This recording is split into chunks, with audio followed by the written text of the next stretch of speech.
Televízia Joj. V Modrovej pri Piešťanoch sa ľudia boja chodiť do lesa. V tamojšom poľovníckom revíri sa totiž objavil medveď. A keďže sa tam začína hubárska sezóna, miestni by do lesa radi šli, ale cítia sa ohrození. V Modrovej pri Piešťanoch majú poriadny rozruch. Objavil sa tam totiž medveď.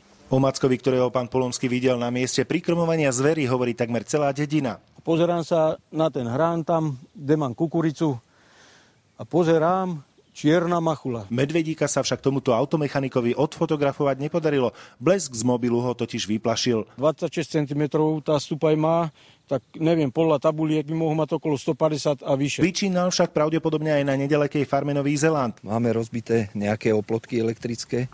O Mackovi, ktorý by vraj mohol ohroziť hubárov, informoval už miestny rozhlas. Začína sa tam totiž sezóna májoviek a dubákov. Sme dali avízo občanom o obmedzenom pohybe. Keďže odpadky v takýchto oblastiach, ako sú nejaké dedinky alebo mestá sú, tak ten medveď sa môže objaviť niekde v kontajneri. Aj keď je výskyt tejto šelmy v tejto časti Považského Inovca zriedkavý, pred 30 rokmi tam vraj jeden vyčíňal. Také tematín, jak sa na tamtých horách. Isté je, že stretnutie medveďa s človekom má nepríjemné dôsledky. Všelijaké myšlienky mi po hlave prešli, ako pôjdem domov, keď medvedisko nebol malý, ako dosť veľký. Potýčka s takýmto zvieraťom môže naozaj vyvolať konfliktnú situáciu. Katarína Kovačíková, Viliam Šuška, Televízia Joj.